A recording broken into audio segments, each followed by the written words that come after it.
ប្រធានាធិបតីទូគីរេស៊ឹបតាយឹបអូដឺកានបាននិយាយថាលោកបានទទួលការបដិញ្ញាចិត្ត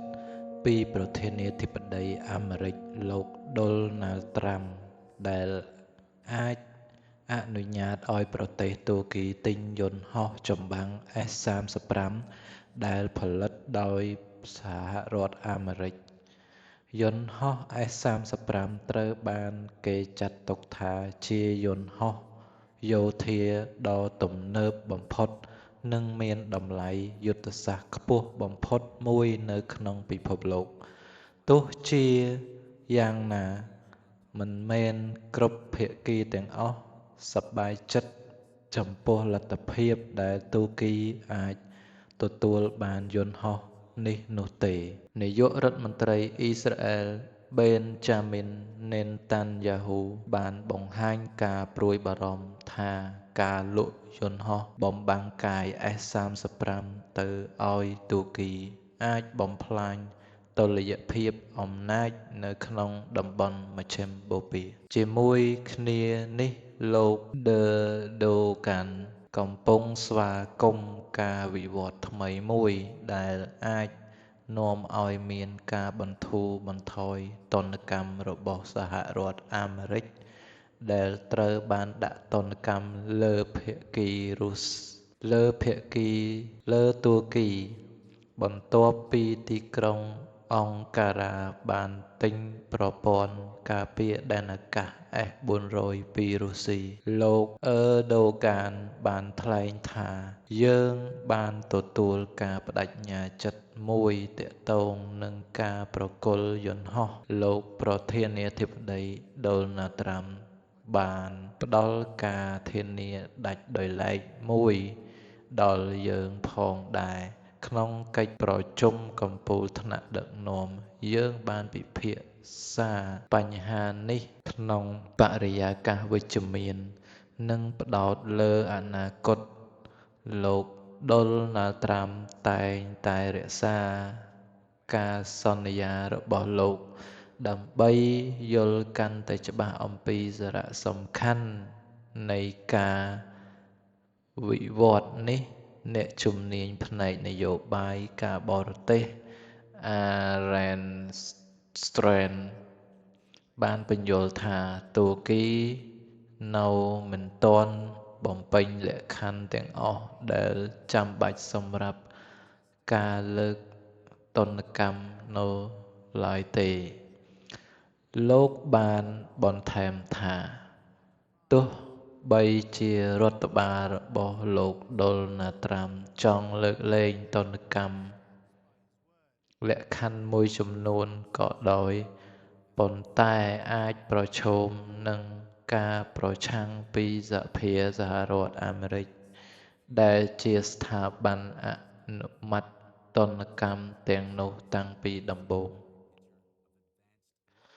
យន្តហោះ S-35 Lightning II ត្រូវបានគេចាត់ទុក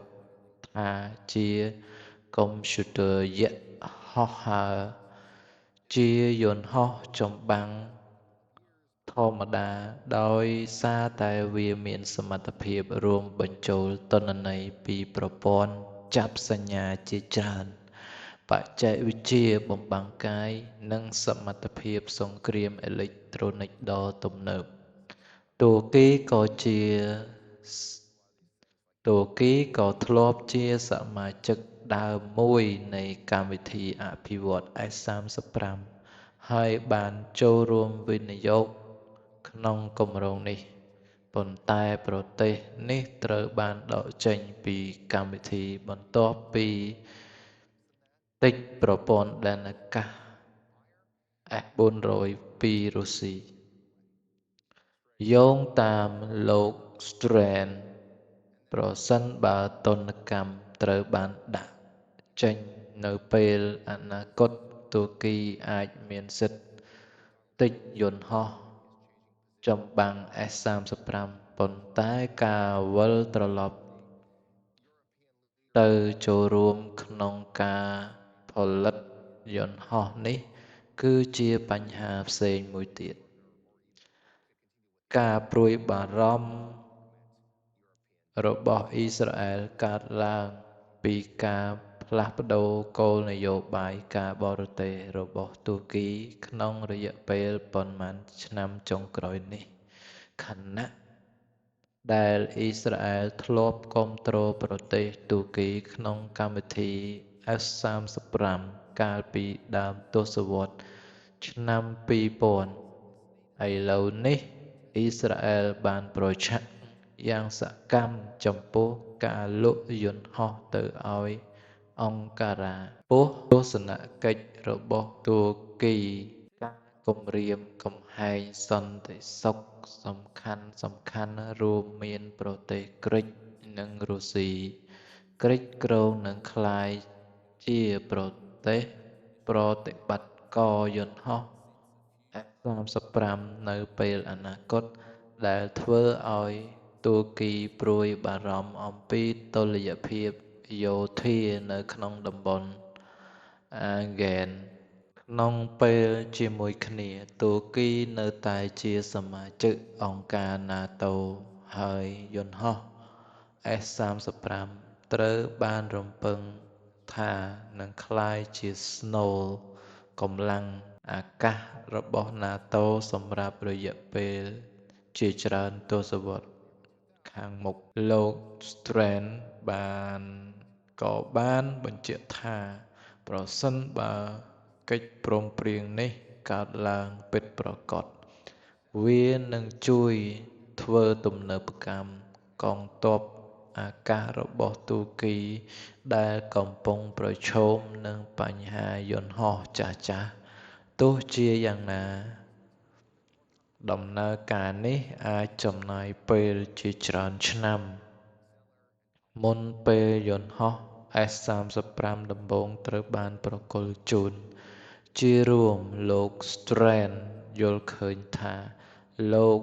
Erdogan បានស្ដារតួនាទីរបស់ទួរគីឡើងវិញក្នុងនាមជាតួអង្គសំខាន់មួយនៅលើឆាកនយោបាយអន្តរជាតិខណៈដែលប្រទេសអឺរ៉ុបនិងសម្ព័ន្ធមិត្ត NATO កំពុងស្វែងរកដៃគូយុទ្ធសាស្ត្រសម្រាប់ការពារសន្តិសុខនាពេលអនាគត។